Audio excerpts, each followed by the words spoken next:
Well, welcome everybody. Welcome back to the Player 2 Join podcast. We're here with... Napyet. My name is Napyet. My name is Serious Creeper. And today we are going to talk mostly about E3 and also, I guess, the type of games we have been playing over the last few weeks. Do you want to go first? What have you been up to since we last recorded? What have I been doing since we last recorded? I've been playing Metro 2033. Ooh, and mostly. Is that because a new Metro was announced at E3? Yes, exactly. Perchance. Yes, it totally is. I actually had those games for a long time, but then I saw the trailer for the new one, Exodus, coming up, and I was like, you know what? I really should play these games. On top of that, I started Fallout 4 again as well with the Horizon mod, but I tried to make it a bit more like Metro. Yeah. Where you run around with a gas mask and everything's radiated and you have this like flashlight and stuff. So they just kind of worked very well at the same time. So I just figured I'll start up that game and finally give it a shot. And man, it's good. It's like a set in Russia, is it? And it's by Russian developers, Yeah. so it has that whole kind of Eastern European Russian vibe going on. I think the developers, maybe. I'm not quite sure. Maybe they're Russian. Right. But yeah, I'm still like not done with the game. I'm like 30% in maybe. So story-wise, I'm still confused of what's actually going on. But the setting is, bombs dropped. The surface is mostly irradiated, not really livable. There are these mutants now that roam the surface and also like some of the like underground area. And most people just fled down into the metro and built up, kind of like little towns or something where they live in now. Well, they should have called the game something to do with that. They should have used that name. Oh, they did. Yeah. Oh, what a coincidence. If you had to convince me to play it, how would you convince me to play it? I don't know. I don't even know why I like it. I'm always terrible at analyzing why I like certain things or do certain things. Graphically, how's it stack up to something like? Because I heard good things about the graphics. Yeah, it looks pretty good. I mean, there's like two versions, right? There's the Metro 2033, and then they have this Redux version that they re-released at one point, just with apt graphics and some gameplay changes, and that's the version I'm playing. It looks great. Is it essentially a shooter then, or is it an RPG more like story? Is it more story than shooty? It's a very linear story shooter game. Okay, I guess. Yeah. It's not. There's no like open Half-Life world. kind of thing. Yeah. Exactly. Yeah. Kind of like that. Yeah, you're pretty much on the rail, right? Like there's only one point you can go to, but how you get there is always up to you, right? You can run through there, kill everyone. There are some sections where you can sneak past things, which I'm apparently terrible at. But yeah. Well, it sounds like it's definitely another option there for like it's been like on my radar for years as like when I want something a shooter, that's always an option, but there always seems to be something that comes before it. It's one of those games that's kind of it's not a huge IP. There's nothing amazingly different about it, but it's something maybe I'll try at some point. I don't think there's too many games that are kind of like this though. I feel like it's almost in its own realm. The other only game series that's similar is the Stalker series, I would say. Yeah, I was thinking about I also want to play them. So I'm going to play all the survival games. Oh, you did? Yeah, I keep hearing good things, so I definitely want to... Once I'm done with the Metro games, I think I'm going to start Stalker. Just embrace all the survival, post-apocalyptic survival. Yeah, at some point you'll have to play something to kind of temper that and play something bright and cheerful, like play some more Mario. Which is weird too, because like I remember, because I'm like also playing Fallout 4 Horizon again, and I added mods on top of that to make it more, this post-apocalyptic survival of like the surface is constantly radiated, everything looks a bit darker and more washed out, or what's the word, desaturated, I guess. But when I played Fallout 4 originally, I kind of stopped playing because it looked too sad at that point. But now I'm like fully like, I want this. I want this world to be dead. I want this world to be sad. I don't know. Yeah. Maybe I'll get tired of it again. I heard a lot of people are kind of put off by the Fallout setting in general, just the greyness of it. But that's never bothered Yeah. me. I always feel like, well, if you like post-apocalypse, this is what it would be like. So the kind of tone of it's never kind of put me off. The thing that I struggle with Fallout and all of the Fallout games so far, and I've played the early ones as well, but never through to the end, like when they were top-down isometric. It's just sticking with them for the kind of length of time that it takes to do everything that's in the game. My interest level kind of starts to tail off at about 50 hours. Oh, yours is longer than mine. Yeah, well, but in that time, I will have not done the main quest line or anything like that. No one does that. I don't think. I've just been wandering around doing stupid stuff. So I feel like I play them for ages, but I don't get anything done. And then I think I should go back and just do the main quest line. But I shouldn't have mixed that with exploring Horizon, because that's not the best thing to do at the same time. They're two kind of very different focuses. So I might interesting. Yeah, I might like get my fill of Horizon and then go like do a vanilla playthrough where I just go, right, main quest, here we go. Get that done. So there's cop cars in the background. I know. Yeah, it's interesting that you did that, because the first time I played Horizon, that was the exact same goal for me. It's like I never finished the Fallout 4 storyline. I'm gonna finish it while playing Horizon. Because like, no, they don't. It works in theory, doesn't it? Because the idea is you've already played a ton of Fallout. You want something to be different when you return to it, so you add this really highly regarded, respected mod that adds a lot of new features.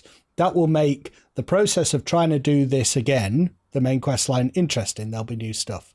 Right, that is true. But you don't realise, this mod is not just a load of fun systems that for you to play around with. It really asks you to play the game differently. You have to understand the mod. Yeah.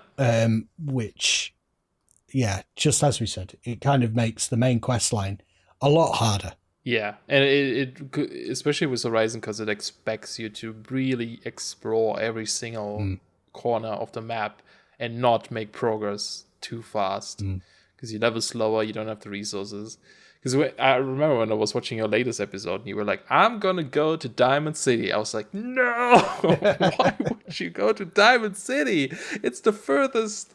Well, not the furthest, but it's like so far away. You're gonna die." I'm surprised you made it.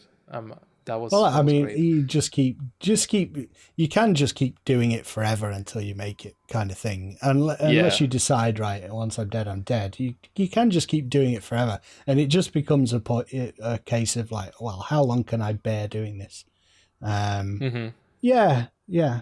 So that's what I've been playing. I haven't got really much else to talk about what I've been playing. I jumped back into an MMO. We've talked about our kind of love-hate relationship with MMOs. Like, we did play them really avidly in the past and not so much anymore. Yeah. But I'm always open to still playing one, and I was playing... What is going on outside? Is everything all right? I don't know. I'm just going to mute myself while you talk. Just, I'm curious what's going on. Is it like a big accident or something? Oh, I don't know. Something is happening. Probably fine. It's gone now. It's not here, so it's just flowing by. Yeah, so that was Star Trek Online. I'm a big Star Trek fan. Ah, okay. I've returned to it 2 or 3 times over the course of its life. I was in the beta for it, and I was really excited being a long-term Star Trek fan. And every time I think about Star Trek and I'm watching some of the episodes again, listening to podcasts about Star Trek, I think, oh, I might play Star Trek Online again. And I got my fill. It's like Star Trek Stories. I think they do a really good job of with the game that they've got in place of telling a Star Trek story, and that is the main draw. It's the IP, but there are certain little niggling problems with it. Like, what is it? So I go into it like I want to be in the Star Trek universe. I want to be a captain in the Star Trek universe with my crew, but the thing is, everyone has a slightly different fantasy in an MMO of what they want to be. So you kind of have to give everyone all these options. And in giving everyone all the customization options and the options to play whatever ship they want, you kind of look around, and it's that MMO thing of like, I joined this to be in the Star Trek universe, but all these characters running around are really absurd. Like there'll be people, all their crew are in miniskirts with purple hair. And there's nothing wrong with miniskirts and purple hair, but you're supposed to be in Starfleet. This is supposed to be Starfleet. This is supposed to be Star Trek. Where are your uniforms? And this person will also be Vice Admiral miniskirt. And it's like, wow, this is really not why I joined. This is like totally immersion breaking. This is not Right. This is not Star Trek. So all the while you're kind of forcing yourself to overlook that stuff, because I'm Mr. Boring. I keep all my guys in regulation Starfleet uniforms. We are the captain. We're off on the Enterprise to explore space or whatever, and everyone else is running around with this with these ridiculous costumes. You know, and you know, no one wants to be bound to one ship, do they? You want to explore lots of different types of ships. Yeah. So you've got to give people that option, and I'm not saying they shouldn't have that option. It's part of the fantasy, but the fact that you're the ranks go up to admiral, so everyone is an admiral. It makes absolutely no sense, and you can't even if it were just a game mechanic. Like, all right, technically the game is calling me an admiral, but I can overlook that. In my mind, I'm a captain. No, all the NPCs call you admiral. So you're an admiral, and all the other players are admirals, and you're going around with your like. I wonder what starship I'll drive out of the garage today. Being an admiral, I have like seven to choose from. It's really kind of silly in that way. Yeah. But I can overlook all that. But the thing that I always get to this point with the game, because I've gone through from beginning level to max level a few times, I always get to this point where to get the best ships, you have to pay money.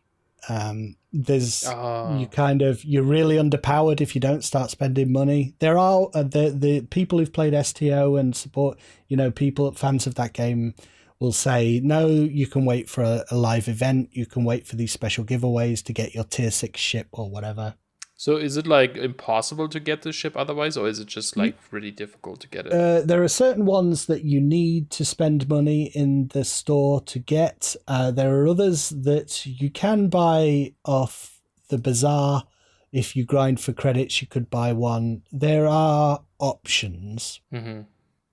I don't want to grind. I wanted to go through the game playing these. I got the urge for new Star Trek, and I wanted to play through all the stories. And playing through all the stories, I've got to max level, but now just playing the stories has become very, very difficult with the ship that I'm in. So I need to get a better ship, and getting a better ship either means spending money or grinding. I don't want to do either of those things.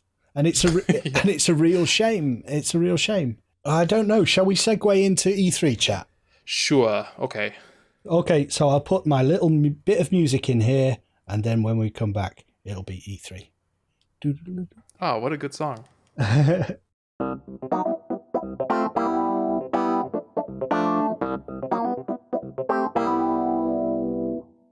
So, E3, let's talk about our thoughts, and let's go chronologically, starting with the EA conference and the real reveals from that. What do you have any thoughts on that? That is the only conference I completely skipped.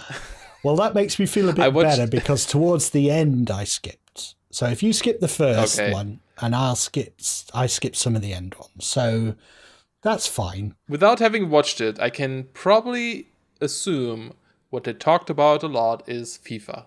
FIFA. Yes, they talked about FIFA, they talked about Madden, which is EA's, I think at this, is it fair to say that is EA's main focus at this stage? They are the money makers. They are the thing that EA really rakes in the cash with.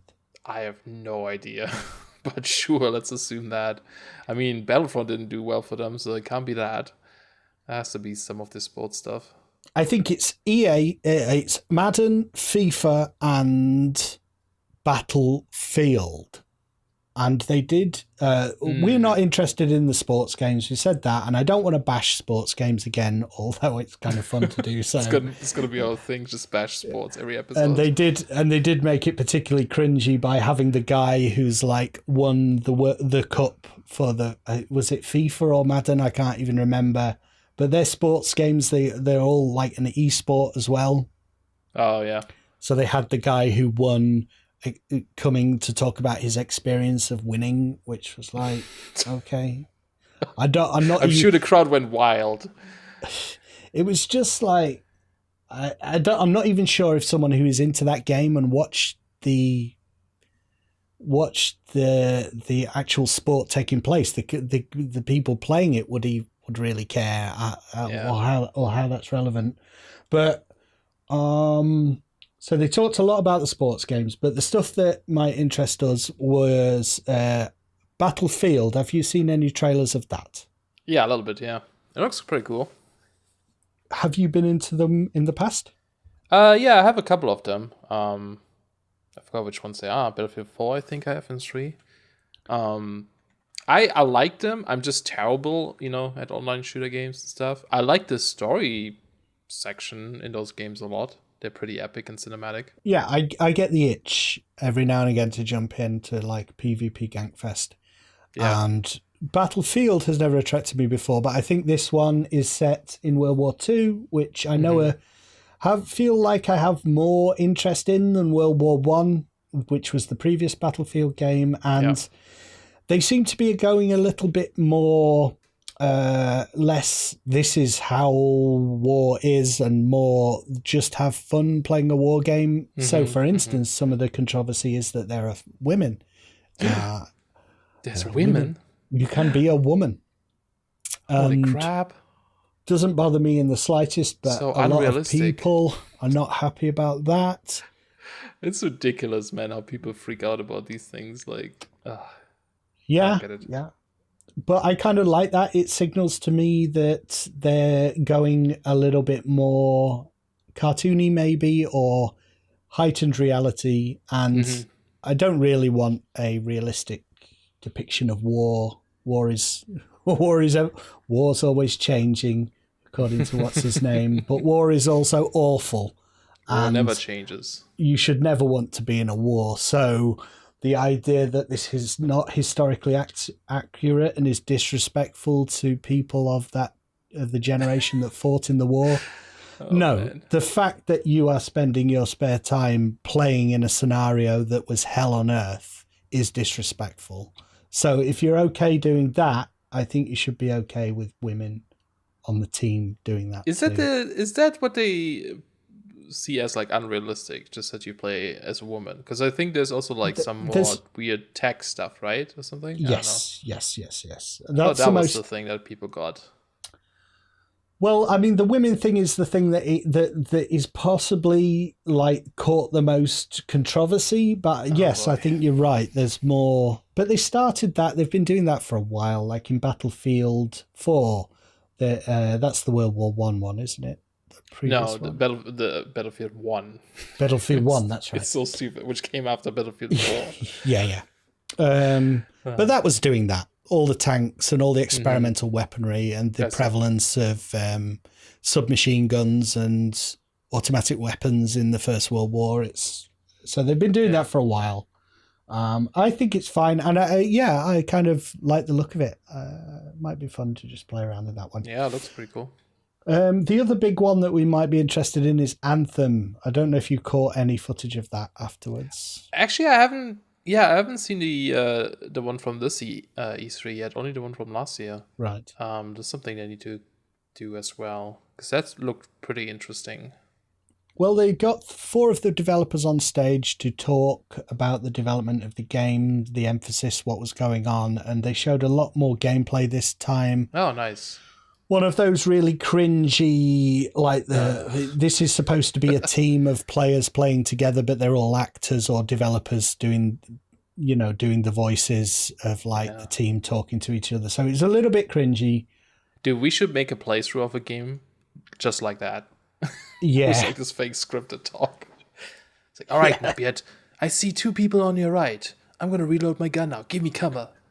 That's really sort of like only the most hardcore kind of gaming audience would get what we're spoofing there, though. Yeah. It's like we've been lost on absolutely Put a everyone. disclaimer at the beginning. Yeah, but that sort of cringy thing was going on. But you seem to have it seemed very much like Destiny. Shooter, you go into a level, or maybe it's a bit more open than Destiny. It was hard to tell, but you're going through a level. You've got these mech suits on. To be honest, my overall feeling was that, wow, this looks incredibly uninspiring and nothing really to grab you of interest. Like they just tried to make a Destiny game. Very similar to Destiny. Sort of the suits, okay, you're in a suit, but they're basically just character classes. There's the chunky suit, there's the stealthy suit, and you can wear whichever one you want, so you're not locked into one character class. I suppose that's interesting. So if you need to use a different type of style on a game on a map, you can choose. But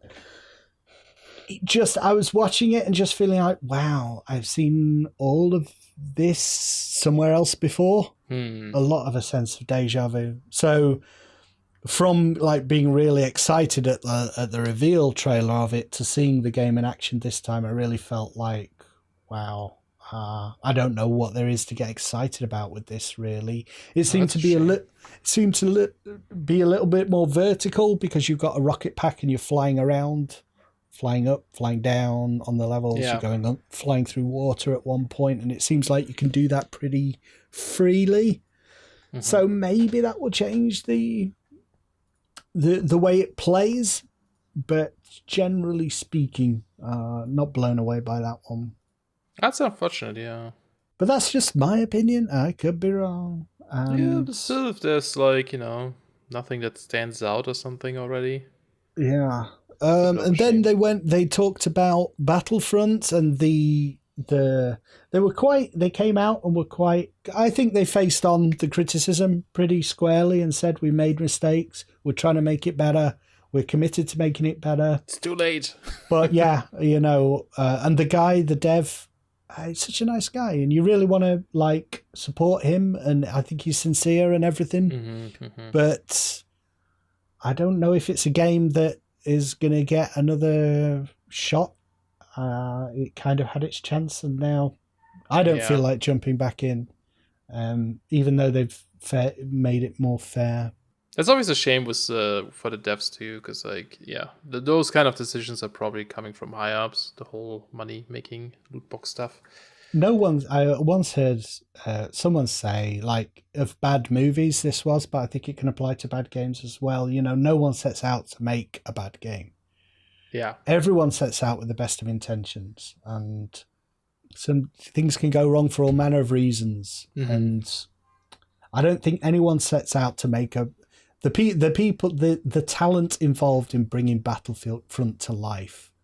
I'm sure on their mind as they were creating this game was not the question, how can we fleece the most amount of money out of our players that we can? They're just trying there's definitely people in that company that asked that question from the beginning. But will they... But I find it hard to believe that a creative person who loves computer games... No, it's not the creative person. It's the higher ups. It's the ones, the managers and CEOs and, to them, I mean, it makes sense in one way, right? Because like you're trying to make money too, obviously. Otherwise, you can't make these things. You have to make money. You can't just make something that's creative, awesome, but you don't expect to make a profit out of it. You have to pay people somehow. But it's a shame that like a lot of people who decide these kind of things are so disconnected from the games itself and the genre and just really see it as some kind of product. Without the whole creative part behind it, I suppose. So it's just really unfortunate, man, that they went this way. Yeah, I can't see how else that is happening because, I know there are some people who are in the job they do to make the most amount of money possible, but I don't think there are many people who get into developing games. Oh, yeah. Who their overriding feeling is this is the way I'm going to make my money. They want to make a lasting piece of good work that people respect and enjoy. It's a crazy industry. It's a crazy job. Did you see the Command and Conquer mobile game? I did not. I guess that franchise is going to be dead too, huh? Well, I was just thinking about it. It connects into our idea of... They showed off the game, and I'm not a big Command & Conquer fan, and I don't have a strong opinion about mobile. I think mobile can be good or bad, depending on who's making the game and what type of game it is. So I didn't have a knee-jerk reaction that this is wrong, Command & Conquer shouldn't be on mobile. But Command & Conquer fans did, and saw it as a betrayal of the... franchise, and I just thought it might be interesting to talk about that idea of taking an older franchise and these companies feeling like the only way a modern audience will kind of accept it is if it's on mobile.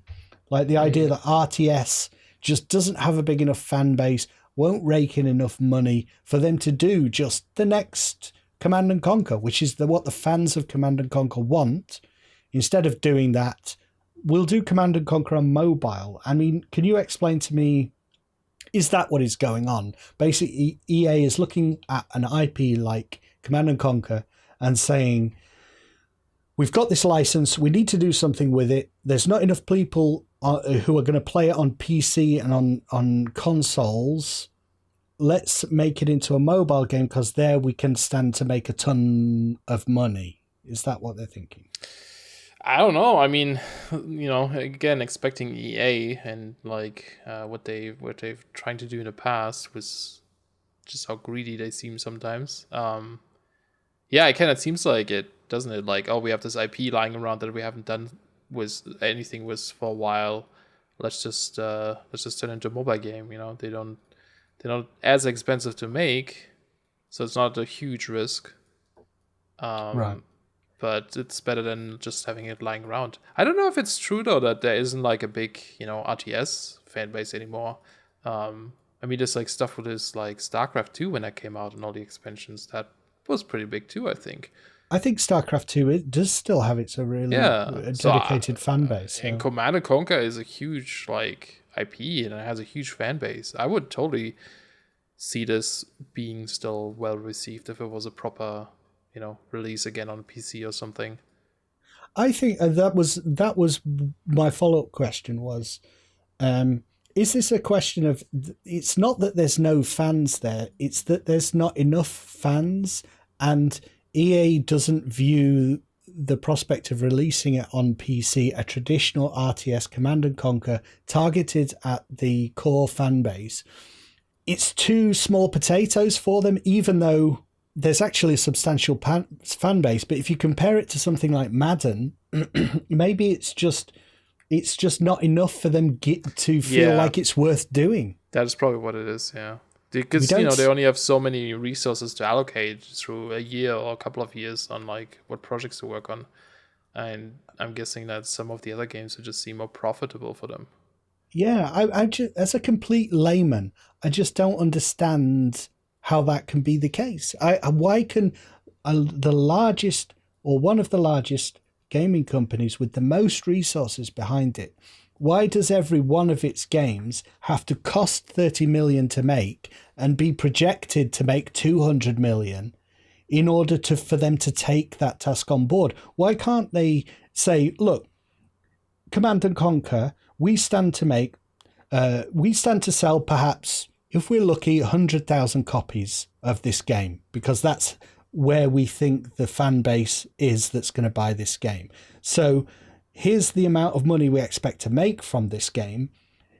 What kind of dev team, what kind of resources do we need to allocate in order to do that? And just allocate this small team to doing that, knowing that it's not going to make millions, but if your expectation isn't that it's going to make millions, why can't you just be doing that? Why does every game have to be 200 million in sales and stuff?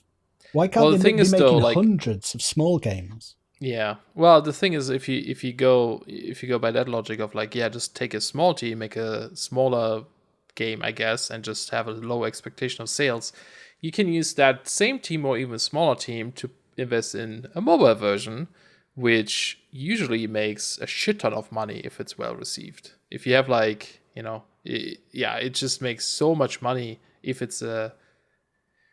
if you market it right and people download it and buy into it. You can make just so much money. So, they could probably make it with a smaller team than they would need for a PC version if it's also a small project or something, but make way more money out of this. Yeah, that's a really good point. So I guess it really does come down to that at the end of the day, isn't it? It's like, it is a business. It's not about... It's not about catering to a loyal fan base. It's about making money. So... Well, it's a bit of both, right? But I guess it's just like where they put their priorities as a company. I mean, EA seems to be more focused on how can we make the most money out of the games we make. There's other companies, obviously, who are like, we have this huge fan base. We should make a game for that again. But at the same, we also gotta respect or, make sure that you make money with that project as well at the same time. If you can even justify working on that.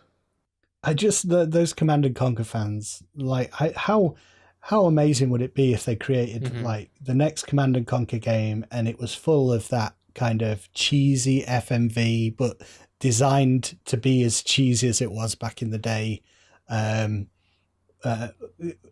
They would just love that. And I think that's just what people want, but it's kind of only the loyal fans of that franchise would want that.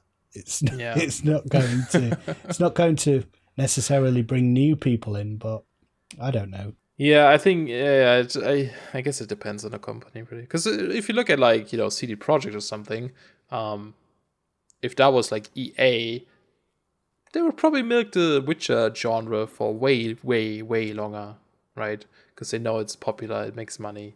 Oh man, they could be making. If that was EA, there'd be all kinds of like. There'd be microtransactions and all kinds of stuff going on in The Witcher, and there'd be an online version and stuff. Yeah. Mobile versions, everything. Well, the only other thing to mention of note from me for EA was an announcement of sorts, which was very, very strange announcement. They showed no footage. They gave very little information. The woman with the microphone basically went and found a guy who just looked like one of the audience. But this is the developer of, is it Rare? Yeah. It's one of the main guys at Rare, and they announced the name of their new Star Wars game, which is called Fallen Order. And it's set between Revenge of the Sith and A New Hope, in the era when Darth Vader is hunting all the Jedi down. Oh. And that's about all we know. I think I heard that it might be first person. But you play as a Jedi Rare's who's working on it? Is it Rare? Jedi Fallen. It's called Jedi Fallen Order. Oh, Respawn. Respawn. Sorry. I don't even know who that is. So revealed as a new game from Titanfall Dev. So they're the Titanfall guys. Oh, that is promising.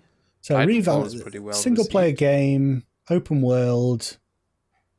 And set between Revenge of the Sith and A New Hope. I think it's an interesting setting, and always interested in a new Star Wars game, but very, very cautious at this stage. It's like, wow, that could be amazing, or it could be utter crap.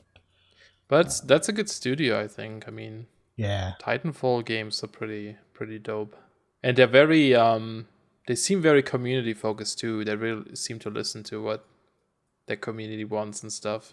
At least with the Titanfall game. So I don't know how much leeway they get with Star Wars and, Disney controlling some of it. I don't know. We'll see. Yeah. All right. So the next conference was Microsoft. And did you have a feeling about that one? It was pretty good, actually, I gotta say. I mean, it was better than the Sony one this time around. Well, Sony was one that I didn't see this time, so you'll have to tell me how bad that was. Okay. Microsoft, I thought that was like game, like had 50 exclusive. games. Yeah, and Exclusive. so I can't fault them for that, but there was very, very little in there that, right, apart from Cyberpunk, that I was really excited about. Yeah, Cyberpunk. I remember enjoying the conference, and then Cyberpunk showed up, and I forgot everything else. That's the Doesn't problem. matter. They really did what we want them to do, which is show tons of games. But then there were so many; they all kind of blurred into one another. And Yeah. the ones that stood out for me were all kind of sequels: Dying Light 2, Gears 5, Just Cause 4, Metro Exodus, and then the kind of sucker punch of Cyberpunk right at the end, which kind of took all my focus as well. Yeah. I don't mind if it's like a lot of secrets, to be honest. But seeing new IPs would be nice too. Yeah. Is any of those in particular you want to talk about before we kind of talk about Cyberpunk, which is the main thing? I don't really know if there's any. I mean, Dying Light 2 seems pretty cool. I'm kind of excited about that one, even though I haven't finished the first one yet. But hoping that it's going to be similar as well, where you can play through the entire game in co-op. That'd be awesome. But yeah, that's the only one. I mean, there were a couple of indie games. The new Ori and the Blind Forest looked pretty awesome. I really like the first one of that. I feel kind of bad. Like I do play indie games, but they're kind of like not the what do you call it? Unique art style puzzle platformer type things. They just like Meat Boy, Ori and the Blind Forest, all that stuff. It's not my jam really, but sure. I could see the appeal of it, and it did look amazing for what is essentially an indie game. The art style is fantastic. But yeah, other than that, like I said, there's nothing. I don't think there was anything that I'm like really excited about. I think did they show Division 2 during Microsoft, or was it during? Oh, that could have been EA actually. Division 2. Well, I mean, Ubisoft, right? Or is it on? Wait, I've forgotten about flipping Ubisoft's conference entirely. Yeah, I think that's what they showed it. Yeah. Division. I mean, we can jump to that. Well, let's talk about Cyberpunk because that's the elephant. Of course. That's the elephant in the room. So, Cyberpunk. It's a game by CD Projekt Red, who did the Witcher series, and Witcher 3 was hugely well received, and Cyberpunk is their entry into like the sci-fi cyberpunk genre, big single player RPG, open world amazement of gaming. So it's what everyone wants. So did the trailer that they showed, did it live up to expectations? Oh, dude, I watched it so many times. I was like so happy to see anything other than that teaser they showed us. For you to do a trailer analysis video, which, like you say, is not something you do very often. I've never done one. I was like, I just need to consume more. Yeah. I don't know. I mean, what can we say that other people haven't said? Like, we're really excited for it. We love the idea of a cyberpunk RPG thing, and the game world. Just, I mean, looking at the trailer, it seemed to be everything I would hope from a game that says this is a cyberpunky RPG. Yeah, everything's there. And I'm trying to think of something unique that we could say about it that probably hasn't been said 100 times before. Oh, everything has been said already anyway, but, maybe not everyone watches everyone. Maybe this is the first time people hear about the game. I don't know. The thing that surprised me personally is just how many people suddenly like cyberpunk as well, like the genre itself. I mean, I expected this game to be popular just because it's CD Projekt and there's a lot of Witcher fans, but it kind of really surprised me how many people were actually into it. And like, it seems like that game was for many, many people the best game during E3. Yeah, just cyberpunk as a setting. How many people were interested in that? Yeah. I think you don't really hear a lot about that usually. Like, we don't have a lot of cyberpunky stuff. That's right. But if you think about stuff like maybe that you don't think of cyberpunk, but is definitely coming from cyberpunk that is huge, like the Matrix series. That has its roots in kind of 80s cyberpunk literature, like Neuromancer and stuff. Yeah. So I think I don't think it's been explored very much or very well in games yet. No. But I think like CD Projekt has probably, whether or not they kind of knew this and decided that was an important genre to focus on, whether it was a calculated decision or they're just cyberpunk fans like everyone else is and want to see a cool cyberpunk game. I think it's probably the latter. But I think you're right. They're going to make a shitload of money because people want to play in that world. There's so much cool about it. There's the augments. There's the neuroscience that goes along with it. There's the cool kind of grungy gangster underbelly and the corporations, which are always a big theme, which rings true for a lot of people. You know, corporations are running the world in the future and stuff. And it's something like, the big bad to kick against. Everyone loves that.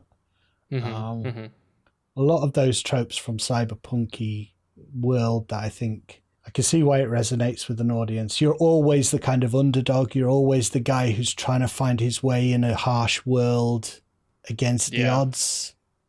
It has like a noir vibe sometimes. Sure, a totally noir vibe. I don't know. Is there anything that jumped out at you in particular that that you're looking forward to seeing how it plays out in game?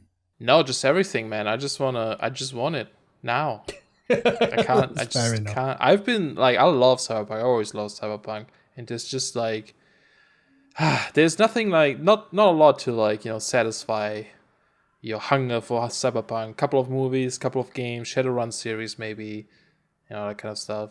Couple of odd games here and there, but nothing big. And I'm kind of hoping that now that once that game comes out and it's going to be a huge success, that more companies look at this kind of genre, and see like, oh, maybe this is something we can work with. And just see more of that kind of stuff. I don't know. I was surprised to see it during daytime, I guess. I'm kind of excited to see that. You don't see it a lot either. That's daytime interesting, Cyberpunk. Yeah. It was like I think it was you saying it's kind of cyberpunk, but bright, quite bright, colourful cyberpunk. I think that's a nice choice. The opposite of Blade Runner, kind of, but still cyberpunky. Well, we never see Blade Runner during the day, right? Kind of, I think. So it's like, maybe Blade Runner world would look like this during daytime. Maybe not quite like this because it looks more dirty and run down. But just I don't know, just interesting. Nothing in particular. Just everything of it. I just want it all now. Understandable. I get your excitement is palpable through the microphone. Am I talking too loud? No, not at all. Okay.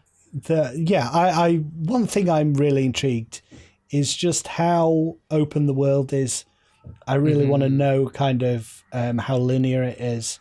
I also want to know if how the car works, if you have a vehicle that you drive around in, similar to the horse in the Witcher 3, and whether they exist on the same sort of map, as it were, so you can drive around the GTA style. Can you drive around the same streets as you can walk on foot, kind of thing? All those, I want to know how the game plays, basically. Yeah. I wish we saw that like behind closed door demo that some people got to see. Oh man. Well, we'll have to. Well, when did they give a release date? No, still nothing. Not even a year. It's just like when we're ready. But that's that's the thing. CD Projekt always seems to take their time. They don't mind pushing game releases back. They've done that with The Witcher 3, just to give it that extra polish, and it just pays off in the end. Cool. So shall we go on to the next conference, which was Bethesda? Ooh, well, we've done a live reaction to this even on your channel. That was such fun as well, and we that was awesome. That was such fun. So it was so cool to watch it with someone. And it was so spontaneous too. Yeah, but I'm thinking maybe it's something we could perhaps do on purpose at some point, like because I really enjoyed that, and it was nice to have people in chat talking to us at the same time. Yeah. So I don't know if there's like maybe next E3 we could do something, or other events, Other conferences like or something, gaming events where we could just talk about stuff. Yeah, because we're always saying we should play games together, and we never get round to it. Yeah, but maybe play State of Decay, maybe Dying Light. But sometimes I feel like, well, I think I'm primarily a single player gamer, and like the game, there's not much that really makes me think I must play this multiplayer with someone. But I like talking to people and you. Yeah. So people and me. People and you. I'm not people. Anyway, Bethesda. Yeah, that was cool. This was the first one that I really felt like it was as cringy as the others. But there were more games Metal that Jesus. I was Buff Jesus, I think you said. Oh yeah, Buff Jesus. Yeah, they had a live band come on who was like, Jesus guy is trying to thrash out that metal. I don't know. For Rage 2. That was Rage 2, and I did like the look of Rage 2. I never played the first one. I put the first one on my list of games to play soon. So yeah. Okay, so that's a kind of a first-person shooter. It seems to be.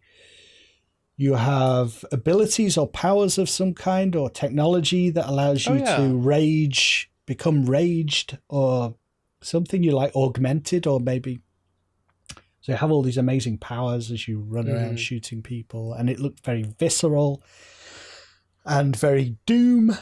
I got a Doom vibe from it. Yeah, like a Doom meets Borderlands kind of style. Interesting. Quake Arena tournament, Quake Live, whatever kind of Quake thing that is. They're still pushing Quake. That is a thing, but as we were saying when we watched it, I've never met anyone who plays Quake. Yeah. So funny enough, someone the other day asked me if I want to play Quake. Oh, really? Yeah, I was like, no, I don't play it. nice that they asked me, but yeah, it's not. Yeah. I mean, I suppose it's good that they're still supporting it and there's still a fan base for it, but I know very little about it, and it's not something I'm interested in playing. Kind of next, and the next ones I've got are just the more information about Fallout 76. Boy, is that a roller coaster! I'm like that game. It's a roller coaster from the day they announced it to well, not the official announcement, I guess. Was it official? Yeah, it was the teaser they posted, right? Yeah. Before it was like, okay, it seems cool, and then you read about the leaked info, it's like, I don't know about this, and then you see it through during E3, it's like, okay, maybe this is cool, and then you read some interviews like, I don't know about this, and it just keeps going up and down for me. But in the end, I pre-ordered, so I don't know. Well, I pre-ordered as well, but you don't have to pay yet. So it's like I only pre-ordered as a potentially got to potentially get that beta access. Yeah. In the EU, you can't order it on the site. You have to go through the main retailer here, which is that's weird. So maybe get the beta access, but like you, the game that they showed, gameplay, multiplayer Fallout, everyone on a map, maybe 12 people on a huge, like 4 times as big as Fallout 4 map, and everybody, there are no NPCs, any people you meet will, apart from mobs like monsters and stuff, any people will be players, and multiplayer Fallout 4 basically, and I think Todd Howard said this is the multiplayer bit of Fallout 4 that we didn't put in, so they've copped to that. Todd Howard's talking about let's just go for it and see how people, we could put in all these rules in place, but let's just drop people in and see how the game shakes out.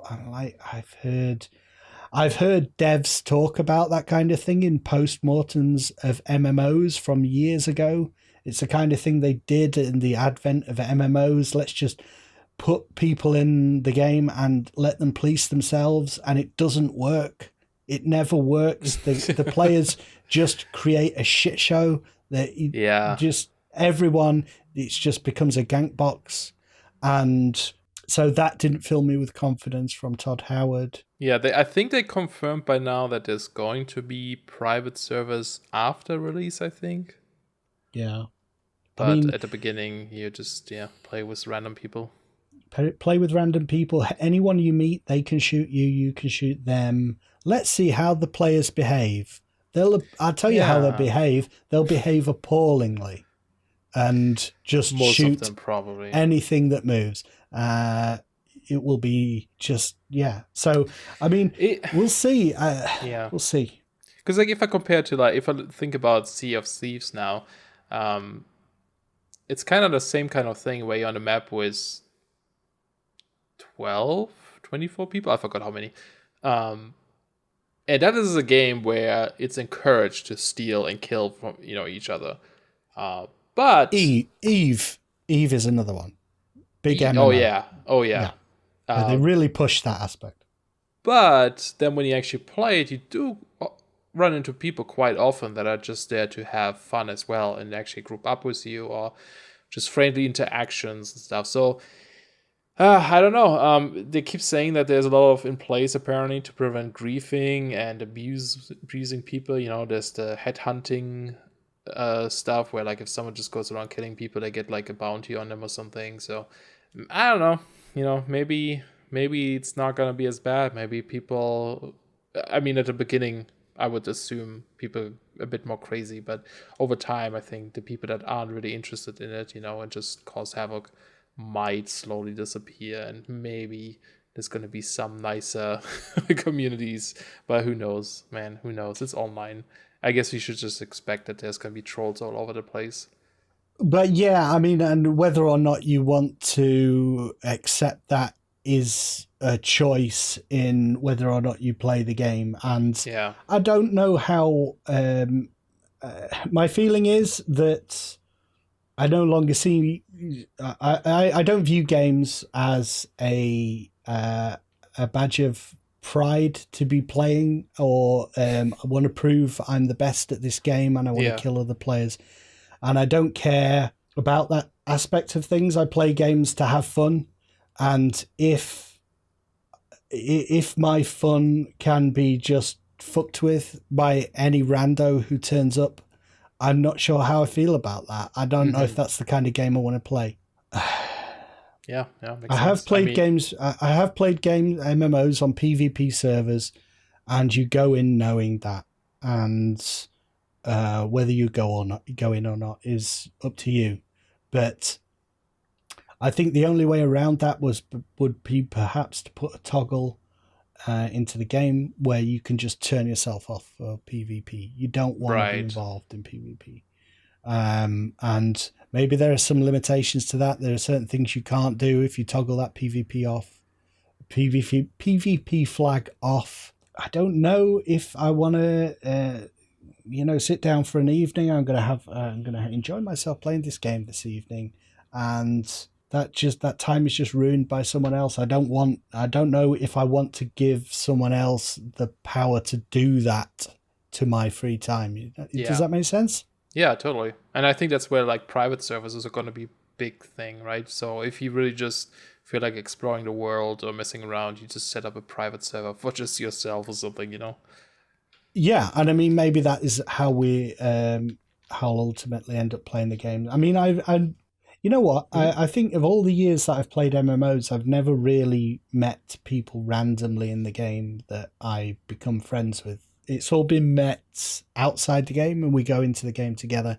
So if it's like forums back in the day, like where you all meet up and become part of a guild and you enter the game together, just random pickup groups and random people wandering around. I mean, a couple of exceptions, but for the most part, random encounters seem quite transient, quite they're not lasting things, and you have to put a little bit more effort into being part of a guild that has its own website, or a group of friends and you get together every Wednesday to play together kind of thing if you really want to co-op and stuff. So, but yeah, there's certainly a lot of questions, and how is this going to shake out? And I got a really thoughtful comment from one of my subscribers, and she's talking about just the idea that this is just, I don't think she probably feels how I'm putting words into someone's mouth here, which I don't like to really do, but you could just read a comment.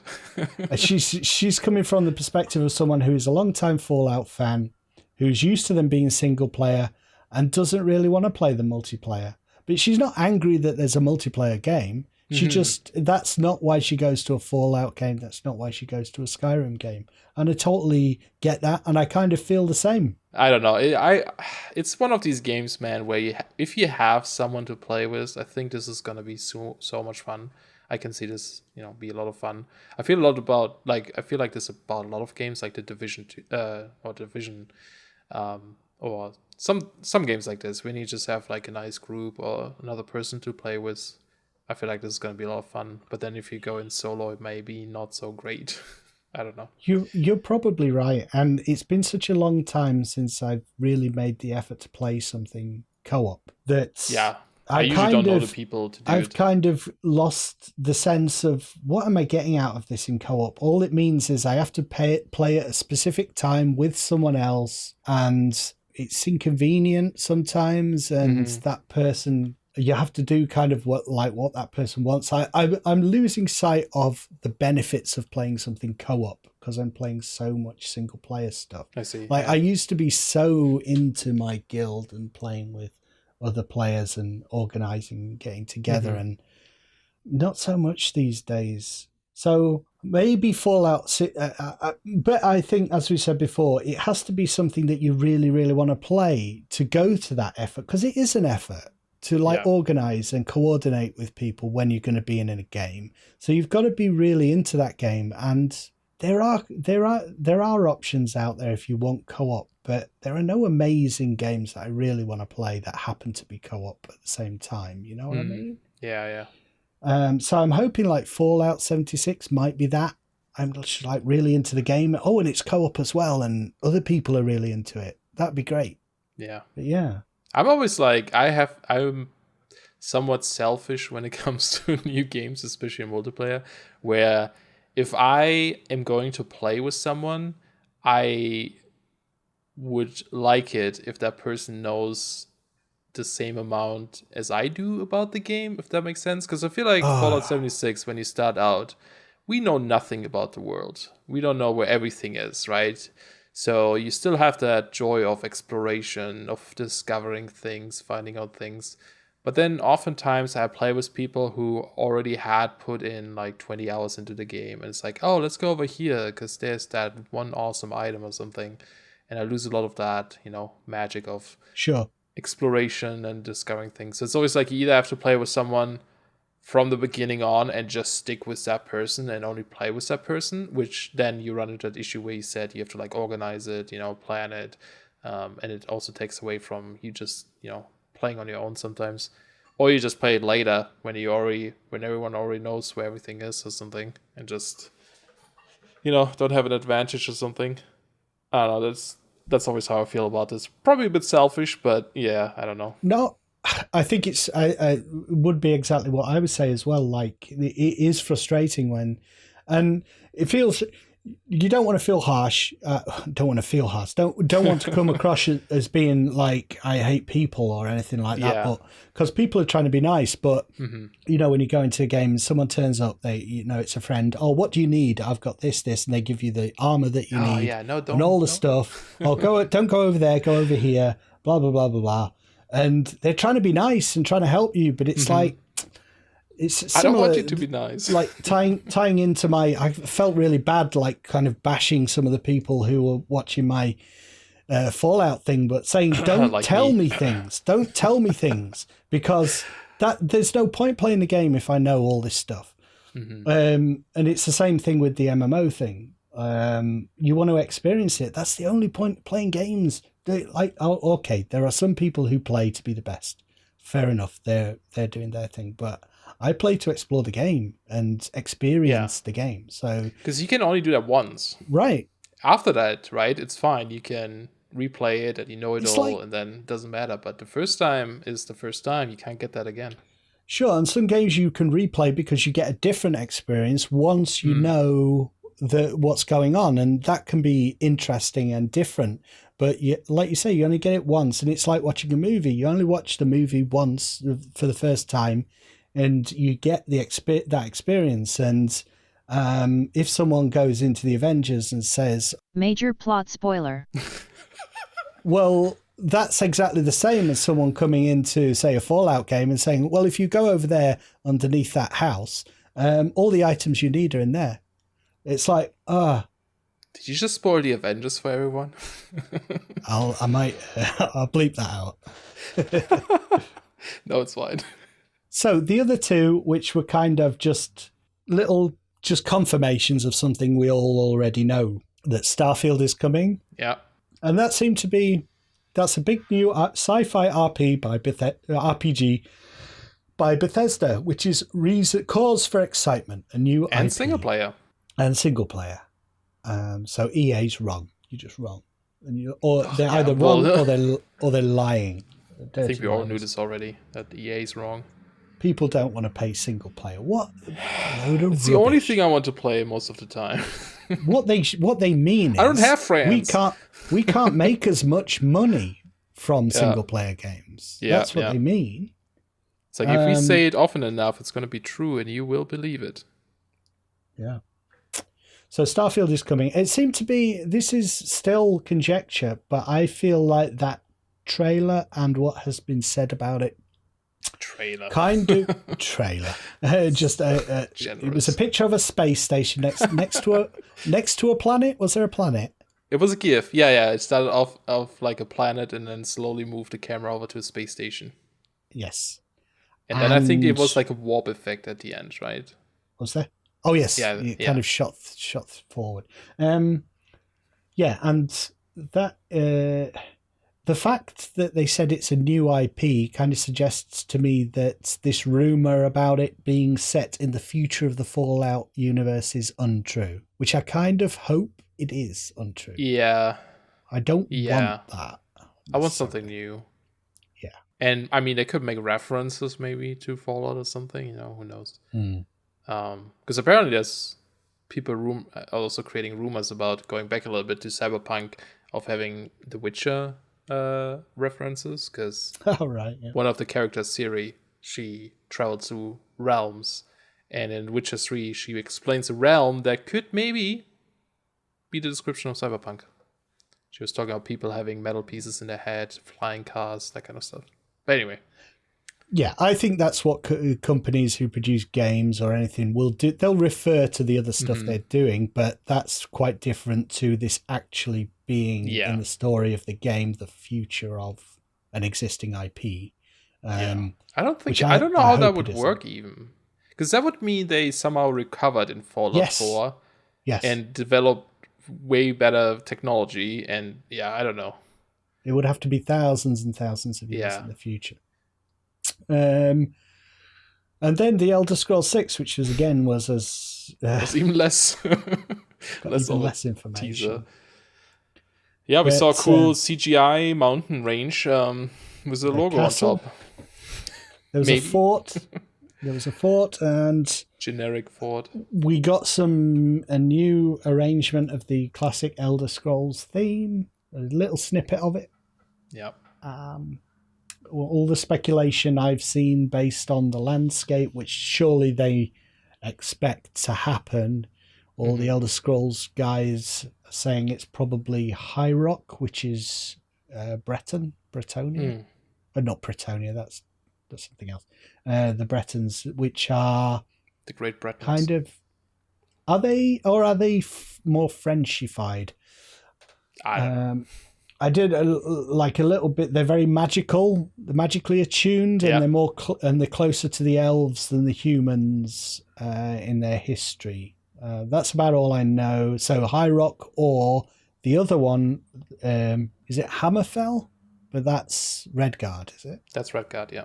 So, but it's all it's very much speculation.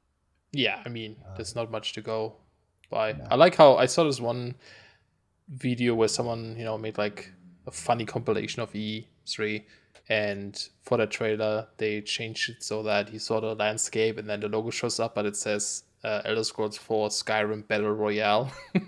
I think that would have been awesome. That was one thing that Bethesda did a lot of. I felt in the watching of it was quite cringy, but it seems like a lot of people appreciated the self-awareness of them as a company. Skyrim. With the Skyrim thing. The Alexa thing, that was a little bit weird. But apparently that's real from what I was reading. That's not made up. That is a thing that you can do with the Alexa. So I don't know how deep it is, whether it's just a joke basically. But that was nice. But by once we get to Ubisoft is next, and I have to be honest, at this point I watched I think I watched the first 20 minutes of Ubisoft, and I kind of got to the stage where I was sick of watching cringy people talk about their games like they were the next big thing and the most amazing thing that's ever been produced. I got fed up with the whole thing. So from this point on, I'm kind of relying on you a little bit. I'm aware of the Division 2.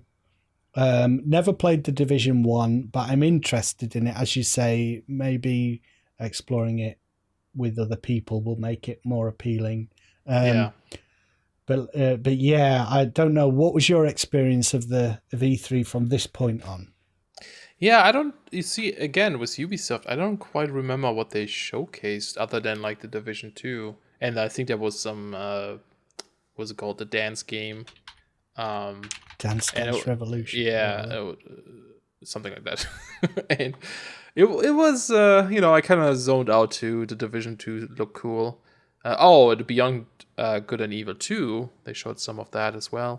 A little bit more of a trailer again. I mean, it looks very high production values, but I have no kind of emotional investment in that franchise. I don't know I don't really know what it is Beyond Good and Evil. I liked the first one a lot. It was a good game. But is this one? It seems to be some characters from the first one, but people are saying that the game looks quite different to the first one. Oh yeah, I mean, our first game is pretty old too. Right. Yeah, we see Paige, who's that pig. Is his name Paige? I think his name is Paige. Is the pig in that? Yes. In that trailer, and then at the end, in this new trailer, we got to see Jade, who was the main character in the first one. And beyond that, I think everyone else is pretty new. At least I definitely got that feeling watching it of like, right, this is for the fans, isn't it? Because I don't know who that person is, but everyone's like, it's Jade! It's Jade! Yeah. Everyone was speculating if she's in this one or not, yeah. So that was cool, but yeah, besides that, a couple of things, Trials. Assassin's Creed, a new one, but I don't know, same old stuff, really, to be honest. Rabbids, Mario and Rabbids for Ubisoft. You played a little bit of that. Oh yeah, new DLC. It's going to be a new DLC for that. You think you'll jump into that? That was you trying to get into turn-based strategy, wasn't it? Yes. Yeah. I like that game. I forgot. Again, something just other came around the corner and I played that, I guess. But something I should get back into again. That's one of those weird ones where like I could see like this is everything. This is XCOM basically, but there's just like there's something about the setting. I'm like I don't. This is not real. It's not real. Mario's not real. Rabbids are not real, and I know XCOM is not real either. But something about it it takes itself a little bit more seriously. Yeah. Assassin's Creed Odyssey. Yeah. Seems cool. I haven't played Origins yet, or some of the other billion Assassin's Creed before then, but in general, seems to be a good received title, the last one, so maybe this one will be nice. I feel like a bad person who does stuff about games online sometimes, because a lot of these ongoing franchises that have completely passed me by that I've never played. Like, I'm not interested in Gears. I've never played any of those games. Like Assassin's Creed, it's just rumbling along, doing its thing. And I think I've played the first one for like, I don't know, about 2 hours. And it's like, oh yeah, I get what this is. I've not played any of those. We can't like everything, so it's okay. No, but it's like these huge franchises that you've just never jumped into. It's kind of Yeah. weird. And like God of War, I've never played any of those. I think there was a I never, except for the latest one. I think there was a period there where I didn't play games as much, or maybe I just played exclusively on PC, and so I missed some of those big groundbreaking console series, because wasn't Gears console primarily and stuff. So that's the reason why. Probably. But, I think Assassin's Creed, when it came out, wasn't for PC directly either. But yeah, nothing big there besides, Division 2 maybe or something, but yeah. Division 2. Okay, Sony, you said that was a shit show. It was not great. I mean, they showed some good games, but the way they've done it was super weird. So you have not seen anything of it, right? No, I haven't seen any of the conference. All I've seen is a bit of Death Stranding trailer, and I've seen some Spider-Man gameplay. Okay, so, they started in this, like, church building that they built. Everyone was standing, no seats or anything, and they showed the Last of Us 2 trailer, which was awesome. One of my favorite games, the first one. Yep. But maybe we can talk about this a bit later. But like then after that one trailer, they kicked everyone out of that studio and moved them along to the next one. They kind of built like a set for several games or something. Right. And in between, they had this like talk show where they just talked about some other games, and you could tell that they didn't plan as well, and that people were too slow in moving to the next like conference room because they kept delaying it, and they could be like, okay, we are a few seconds away from the next trailer, and then they show some mini things, and it's like, okay, but we are back, but only a few moments, and we're ready for the next. And it was awkward. It was not great. It's a guy playing a ukulele on stage, an old guy with a beard playing. It's a guitar. It's the I forgot his name. It's the guy that made the soundtrack for The Last of Us. Okay. All right. Yeah. And they had like a music thing like this before this trailer and before the Sekiro. No, what is it called? This is like Japanese game that they showed. There was another like music thing before that. It's kind of, I don't know. It was kind of weird. Everyone was like, show us the trailers. Where are the trailers? No one cares about this music act. Right. So yeah, they've got like the Sony guy, and they're like interviewing him behind a desk now. And they just kept cutting back to it because I don't think they got the people moved quickly enough to the next room, and it just seemed really weird, like all over the place, and not a good presentation. I think that's the fatigue that sets into me. It's a combination of the cringe, the stuff that goes wrong, and the awkwardness, and also just the thing that they have to do, and I understand it, which is just talk up every single game like it's the most amazing thing ever. World exclusive. I hate that. Yeah, we've really, you've never seen graphics like this. Well, I have. I saw them in that other game. You're going to have the best experience on Xbox. I suppose we should talk about Death Stranding, because that is a big one that people seem excited about. What are your feelings about that? Confusion. Yeah. Lots of confusion. Very excited, but very confused. Yeah. Pretty much sums it up. I feel a little bit at this stage, not just confused, but a little bit annoyed. Okay. Because I think they're doing that thing where they're not really telling us anything. Yes. And just coasting on the pedigree of Kojima. Yeah. And RC artful intentions, and kind of it strikes me like a really pretentious student film. Well, that describes Kojima. This game's full of big ideas, and what do the crabs mean, and why has he got a baby in his stomach? Well, it'll be a really kind of not as big a deal as you think, and it'll basically be you running around hiding underneath crates so that the bad guys can't see you, and using devices to distract them. Maybe, yeah, and deliver packages to all sorts of places, apparently. It's non-information at this stage. Oh, yeah. It's just a lot of suggestion. But I kind of like it for that, too. It was like the most intriguing and fun to watch trailer, I thought.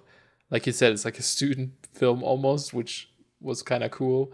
And knowing it's Kojima, he always does this weird stuff and very pretentious stuff. Yeah. But usually he delivers though. So I don't know. But in what? I don't know. I'm gonna catch a lot of Kojima hate for this. The Kojima. Oh, but are his games that amazing? I think so. Are they really that profound? Like, I know they're good games. They're good, fun games, and that is the main point of a game, that it's fun and well made and gives a player a good experience. But yeah. he seems to be pitching himself, and people seem to be pitching him as this really amazing, otherworldly person who can... Okay, so he's maybe not that amazing.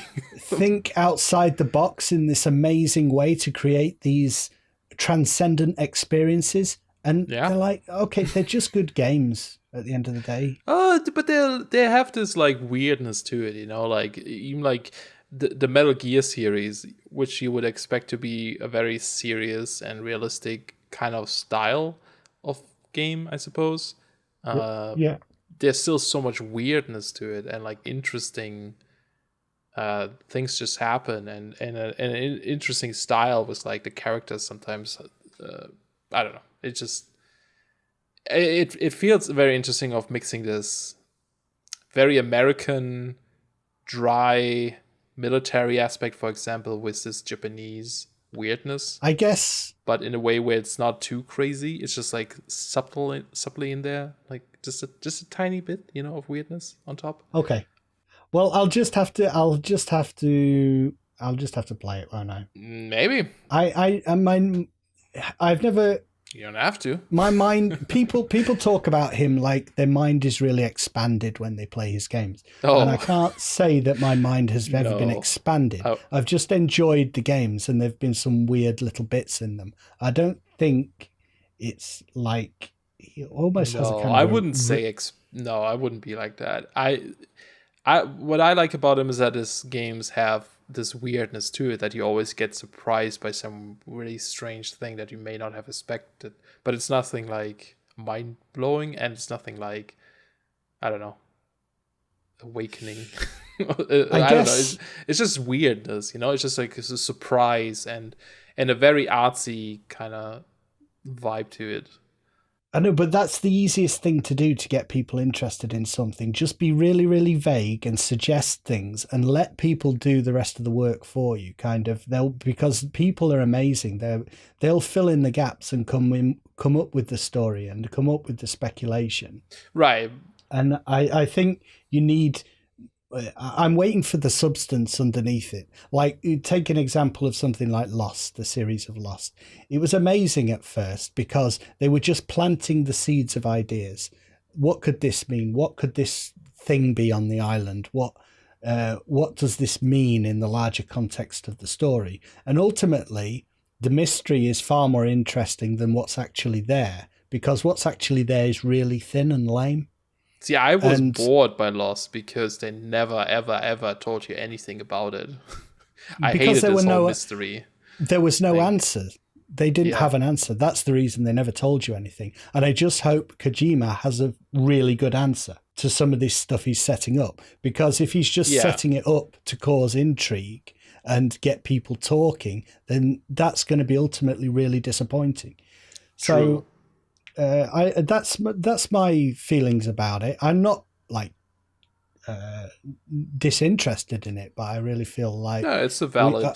I would like to know something of substance about it. Similar to Cyberpunk, really. I mean, Cyberpunk is more on the nose about what it's going to be.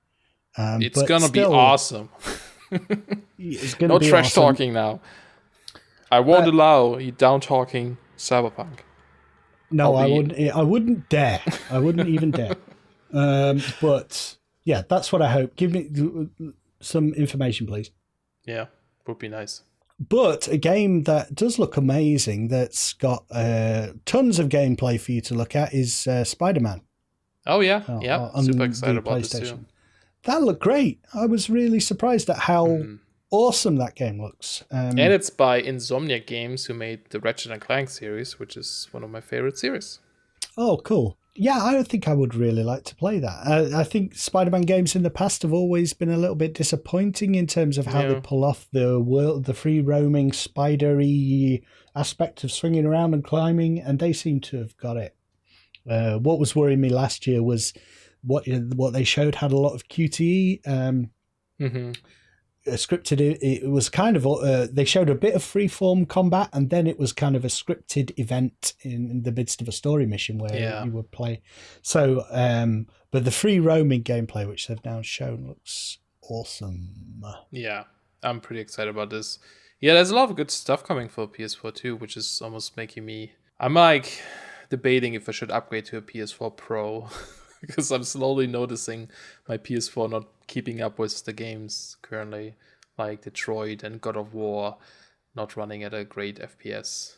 Well, I mean, I can't say whether or not you should do that or not. Tell me. I think the thing that makes a difference is just the quality of the games that are coming out. It's always about like how much you want to play this game in the best way possible, and if the game looks good enough, then you'll upgrade the hardware. Yeah. Same as buying a console. You know, that's the deciding thing for me at the minute. Do I need to get a console if I want to play Red Dead 2 and like Spider-Man? Do I want to play Spider-Man enough to buy a console? Not sure yet. And The Last of Us 2. The Last of Us 2. Then you can play that too. Did that look interesting to you as a Last of Us dude? Okay, so what can you explain why that's interesting? Because I've never played the games. I don't. Have you watched the trailer? Or no. Okay, well, it plays like several years after the first one. Now Ellie, who was the girl that you had in the first game, she's like older now, grown up. Mm-hmm. We didn't get to see where Joel is, who was the main guy in the first game. In this game, you play Ellie as the main person. No idea if he's still around, if he's alive, something. But the trailer was really, really well made, I feel like, because it showed kind of the two sides of Last of Us, or that makes Last of Us. The one is like this whole gritty, dark, brutal world and combat, and the other side is like that heartfelt, a connection between people and just the character development stuff. Like it starts out with Ellie, she's at this party, and that's why they built this church or something to show the trailer, because it was like the scene in the trailer where they played that. So they kind of recreated it in real life. Kind of interesting. She's at this party. There's this other girl. Ellie likes girls, and then she dances with the other girl, and they have a kiss and joke around and stuff. And then the camera kind of like pans around her head, and then it goes into like this other scene where you actually see some gameplay of Ellie just being badass and murdering everyone. It seems a lot more darker and brutal than the last one. People just seem a bit more horrible. So kind of interesting. Just watching the trailer now. Oh, cool. Kind of interesting to see how the world, I guess, developed over years, how people changed. So, the main appeal for you is the continuation of the story. Yeah. Nothing looks so different in terms of what's happening in the gameplay to you. I mean, the gameplay was great. I don't want anything changed, really. If it looked like the same, well, it looks similar. I mean, there's some... that's one of the concerns I have, and I'm a little bit confused about this. The way they showed some of the combat in the trailer seemed very scripted, but it was scripted after they free roamed, if that makes sense. Like, you saw the person walk around freely, but then it transitioned into this almost scripted looking battle. And I don't know how that's going to work when you let people free roam, because you kind of, if it's something scripted, you kind of expect them to be at a certain spot in the room or something, so that, I don't know, someone swings an axe at you and then gets stuck in the wall or something, right? That wouldn't work if that person wasn't next to a wall or something. Yeah. So I don't know if that is really scripted for that particular scene. Will it always play out like this? Or did they really manage to make some sort of dynamic combat that seems almost cinematic just by depending on where you stand, it would like do certain things differently or something. I don't know. I'm kind of curious about this. How well is this actually going to work? Yeah, but other than that, it looks like the same. It's hard to tell also from trailers like how much of this is real. I'm just watching the combat now. Yeah, because it's zooming in. It seems too smooth to be actually free roaming at this stage. It seems like it's that thing that they do where they create a trailer that expresses the gameplay but isn't actually the gameplay. Yeah, it's like, especially towards a little bit closer to the end of the trailer, they're inside this like shop or something, and that's where the whole, it's like the last fight before it cuts back to them being dancing and stuff. It looks, it seems very scripted and stuff. So I don't know. I'm curious. I mean, the first one was pretty smooth. If I think about this now, there were a lot of just the way they messed with the cameras and stuff during combats too, just focusing on important parts, and then that automatically makes you, move towards that area a bit more. It was somewhat guided to make the combat feel smooth. So in that regard, I guess it's similar. I don't know. It just seems a bit too scripted in this case. And again, it's a little bit too smooth, like the way she's moving around the level, like and the way the camera pans at exactly the point that she needs to make the point that there's another character over there. It's like, no one moves through a game this way. Exactly. Like, you're just gonna go, oh shit, should I go? Should I wait here? Should I go back? Oh, I feel spotted. I'm gonna run this, right? So I don't know how this is gonna play out, really. I'm really curious to see that. I know exactly what you mean now, having watched it. Yeah. Cool. Oh, she's kissing another girl at the end. It's the same girl. Oh. I think. Unless you spotted something I didn't see. I think it's the same girl. Yeah, and she's like, they should be scared of you. Or something. I like girls as well. Maybe me and Ellie should get together because we've got that in common. Ah. Do you think that would work? Maybe. You could ask. So, I did not. After that point, I have not watched anything else. I don't know what's coming out for Nintendo, and I didn't watch. Didn't watch those either. Devolver, or I think they have a PC chat as well. Devolver's too weird for me. I don't watch those. Yeah, their show is strange. I think we talked about every single game I actually have on my list too, other than Metro Exodus, but those were kind of the big ones, I guess. Right, Scott, I mean, it's interesting that I thought I'd done poorly. Maybe we've both done poorly, but the fact that we kind of tailed off at exactly the same time suggests it was front-loaded, the whole thing, with the stuff that we were most interested in. Yeah. I think overall feelings, I feel like there were a couple of highlights there, but the stuff that I'm really excited about is so far off that we only got the very barest bit of information, or barely a teaser. So it would be stuff like Starfield, Elder Scrolls 6, the new Star Wars game, and then the other stuff that's coming more in a more timely fashion that we might be able to play anytime soon, and a kind of games that I'm okay with exploring, but I'm not really excited for. And Cyberpunk is the other one. Yeah, we don't know a release date at all. The only ones that come out this year, I think, is Fallout 76 and Spider-Man. Battlefield 5, is that coming this year? Oh, yeah, maybe too. But yeah, a lot of sequels, a lot of games that are kind of like, they're good games, but I wouldn't say they're kind of top on the excitement level. Like Rage 2, okay. I kind of would put Metro Exodus in that same sort of, like, it's not top tier, it's the next one down. For me. For me, when I watched Metro Exodus, right, during E3, I wasn't like super, like, I was like, okay, cool, new Exodus, and looks pretty dope. But then I started playing Metro 2033 right after that, because it got me hyped for that. Now that I have started Metro 2033, it got me super hyped about Metro Exodus. Like, there's like a 17 minutes gameplay trailer. I watched this several times by now. I watched the actual trailer several times. Also helps that they have massive attack music in it, which is always great. I don't know, man. This is one of those where it's like, oh, it comes out January, I believe. It's like, oh, I can't wait for January. So that one got me a bit more excited. That one is like, I would put that one as my probably like third most hyped game. It's like Cyberpunk, Last of Us, Metro Exodus. Well, that's cool. I think it's just one of those franchises. If you're not aware of it, if you haven't played it, then the excitement level is a little bit less, isn't it? For sure. Yeah. Okay. Well, that's cool. It's one of those times of year that I really look forward to because it's like the World Cup almost for football fans, for gamers. It's the thing we all watch and speculate. That's pretty cool. Yeah.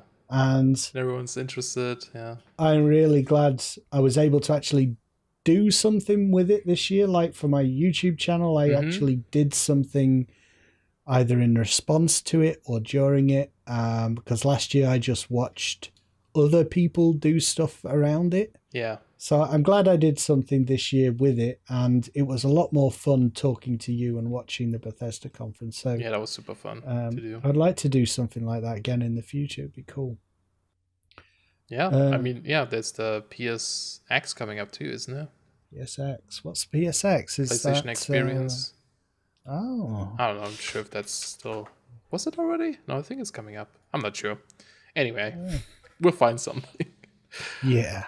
Yeah, and that shall we sign off rather than drag this out interminably long for people and sure, and just say thank you for listening. And it would be nice to see from other people maybe in the comments to see what they were mostly excited about. Yeah, you're good at that. I kind of don't give a shit. I don't give a shit what people think. Once I've given my opinion, I don't care. Yeah, let us know what you think. And yeah, we're still trying out, like we were saying, we're still trying out the format and stuff. So feel free to let us know what you feel about that. We did an intro this time, but we're thinking we're going to keep it to kind of like a long podcast because it's monthly. So hopefully people like that. Yeah. Right. Bye, people. Goodbye.